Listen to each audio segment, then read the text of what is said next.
Hey there, I'm Laura, and I want to help you with your slouchy shoulders.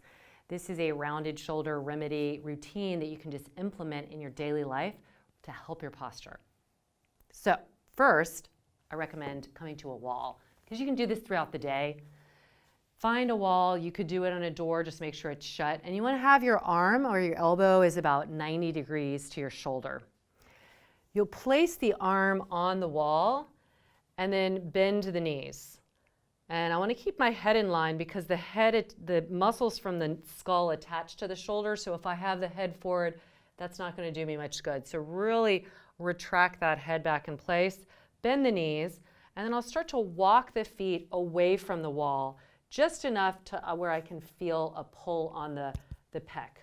The pec minor, which is this not so minor muscle that is underneath the pec major. These are our pectoral muscles that run from shoulder over to the sternum, up into the clavicle. So I'll do the left side, left arm up, remember the elbows even with the shoulder, bend the knees so it then becomes a little higher, and then I'll walk away. And the things you want to look out for, any kind of pinching, that's not good. A pulling sensation or like a big stretch, great. If you feel something unstable, then most likely you might have some hypomobility issues, and so this kind of stretch might not be the best for you. Anytime you feel like unstable, you want to back off the stretch and tighten your core more. But for a lot of people, this will be a great stretch without those issues. Just keep the neck in place and the abdominals in. And so that 10, 20 seconds, and then coming out. And you might already feel like the hang of your shoulders is a little bit freer just by doing that, because this muscle, again, is a big contributor to the rounded shoulders. So we first hit that. We're also going to get it lying down. If you have a yoga block, great, but you could use this on any kind of firm cushion. What we want to do is put the block under the scapula, because the scapula, the shoulder blades, and they correspond to this openness. Again, with the rounded shoulders, the chest is going backwards. So the muscles here, the fascia here, get restricted. So we want to open that up. So we're setting a foundation from which we can do that. I like to put it on the medium setting, but if it feels like that's too much, you can put it lower. So my scapula are going to sit right on there. And sometimes you have to kind of work to find them if you're not familiar with doing this. It's not your ribs, it's your scapula, so they'll sit on there. My knees are bent. I'm going to cup my hands to support the neck, because the big action of opening the chest requires the head goes back, so I want some support for it. So I'll go back here, I feel my scapula are catching me, and then they provide this great leverage upon which I can get the stretch. So the more you open the elbows, the more you'll get into the lateral stretch of it. If that feels too much, you can have the elbows up. You're still getting some opening. Lean your head back more, and you can get some of the muscles that get shortened as well. And sometimes it's all nice to scrub a little bit, because in that you're pulling on some of the chest in a different way, and you can get into the fascia of your upper back, which, if you're rounded in the shoulders, that upper back is working overtime and has probably a lot of trigger points in there. So this feels great.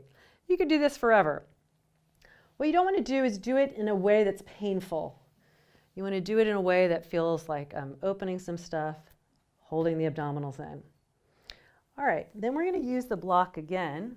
If you don't have a block, you can still do this. The block is helpful because it's going to help my pelvis stay neutral. See, without a block, my tendency is I can rock, but if I put the block and the knee on top of the block, that keeps my pelvis more neutral. So I'm going to lay my head down. This is a great stretch for the neck. Left arm, so my right knee's on the block, left palm is up, and I'm going to trace the floor with my right fingers. When I get above here, I want to lift the scapula to open up, and then I come around and I get a little chest stretch. Now this might be too much starting off, so if you get to here and it feels like woof, then just come back around and bend the elbow.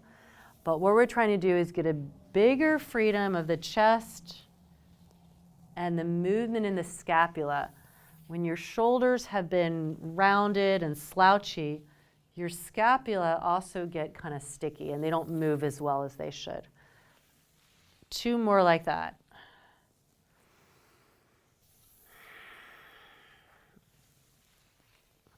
So again, the position of my hip here is making the movement happen in the thoracic spine and in the shoulders. Then we'll do the other side. So take the block, put it on the outside of the right hip, the left knee comes on top of it, right palm is up, and then I'll start sliding around here. It's always interesting to see how different our arms can be, because unlike the hips, the shoulders move completely independent of each other for the most part. So one side could be much looser, the other side could be way tighter. And then we just, again, want to move here in a way that feels good, not pinchy. Give yourself space if you need to open up by taking your right hand and lifting the scapula as it comes around. One more time. This is really kind of hypnotic. It also feels great for your brain and nervous system. All right.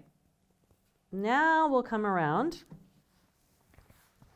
onto, we're going to come onto our belly. So we've done a little opening for the shoulders, and now to really help the remedy is we have to strengthen. The area that's been weakened is the upper back and scapula muscles. So there's 2 things. You could put your block under your forehead and lift the arms like that and really work the range. So my arms in a goalpost. That feels like 2 tenths for the neck, your forehead. Either way, you want to have the forehead down. So the elbows again are in line. I'm not pulling them, I'm not letting them drift to the hips.